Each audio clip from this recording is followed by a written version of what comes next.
বিসমিল্লাহির রহমানির রহিম। আলহামদুলিল্লাহি ওয়াসসালাতু ওয়াসসালামু আলা রাসূলিল্লাহ, আম্মা বাদ। আল্লাহর সৃষ্টি কুদরত দুধ।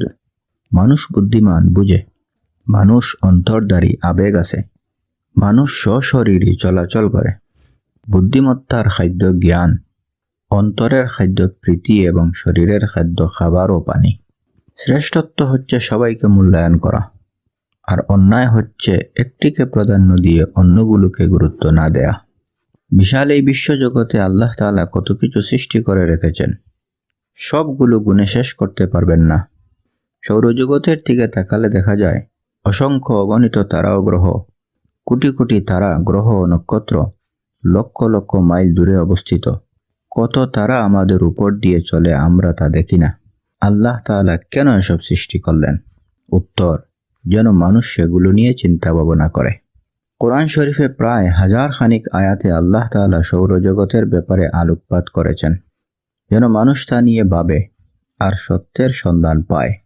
তবে খুঁজতে হবে বিশ্বাসী মন দিয়ে। দেখা যায় বিজ্ঞানীরা মহাকাশ গবেষণা কেন্দ্রে ও মহাকাশ স্টেশনে বসে প্রতিদিন আকাশের সৌন্দর্য অবলোকন করে, অথচ আল্লাহ তাআলার সাথে পরিচিত হতে পারে না। আল্লাহ তাআলা বিভিন্ন আয়াতের মাধ্যমে বলেছেন, মানুষ যেন তার খাদ্য, পানীয়, জল, স্থলের সবকিছু নিয়ে চিন্তা করে, তবেই আল্লাহ তাআলার নিদর্শনগুলো দেখতে পাবে। বিশেষ করে খাদ্যদ্রব্যের মধ্যে দুধ গুরুত্বপূর্ণ একটি খাবার, যা প্রত্যেক মানুষ পান করে। এটি কোথা থেকে এবং কিভাবে আসে চিন্তা করে দেখেছেন কখনো? একটি গাভী নীরবে ঘাস খায়, দুয়া ব্যবহার করে না, কথা বলতে পারে না, অথচ প্রতিদিন প্রায় 40-50 কেজি দুধ দেয়। দুধ থেকে মাটা, মাখন, পনির ও দই তৈরি হয়। এছাড়াও অনেক কিছু তৈরি হয়। এজন্য নবীজি সাল্লাল্লাহু আলাইহি ওয়াসাল্লাম দুধ পান করার সময় আল্লাহুম্মা বারিক লানা ফীহি ওয়া জিদনা মিনহু দোয়াটি পড়তেন। দুধ তৈরি হয় স্তনে। এটি মূলত একটি গম্বুজাকৃতির কোষ। এটির উপরিভাগ খুব ঘন রগ দ্বারা জালের মতো বেষ্টিত। কোষ তার উপরে ধমনীতে চলমান রক্ত থেকে দুধের জন্য প্রয়োজনীয় চর্বি, ভিটামিন, খনিজ দ্রব্য, গ্লুকোজ ইত্যাদি সংগ্রহ করে। অথচ রক্তে প্রস্রাব ও অন্যান্য বিষাক্ত পদার্থ আছে। দুধের কোষ এগুলোকে এড়িয়ে যায়।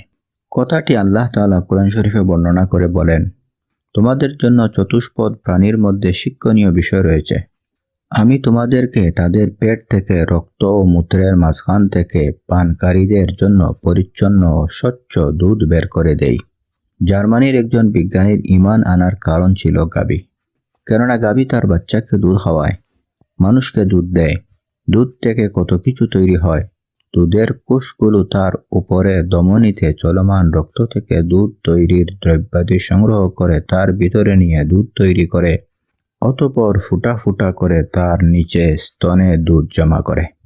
আজও পর্যন্ত কেউ বলতে পারবে না কিভাবে দুধের কোষগুলো কাজ করে। একটি গাভী তার স্তনে 40 লিটার দুধ ধারণ করতে পারে। স্তন ফেটে যায় না, কারণ স্তনের মধ্যখানে 2টি দেয়াল আছে, যা স্তনকে 4 ভাগে পৃথক করে রেখেছে।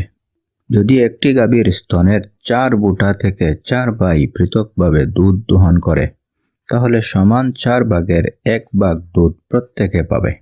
সুবহানাল্লাহ। এভাবেই প্রতিটি খাদ্য পানীয়ের ব্যাপারে আলোকপাত করলে চিন্তা গবেষণার পরিধি বাড়তে থাকবে এবং মহান আল্লাহ তাআলার প্রতি ভয় ও আশা জাগ্রত হবে। আল্লাহ তাআলা আমাদের সবাইকে সঠিক পথে পরিচালিত করুন, আমিন।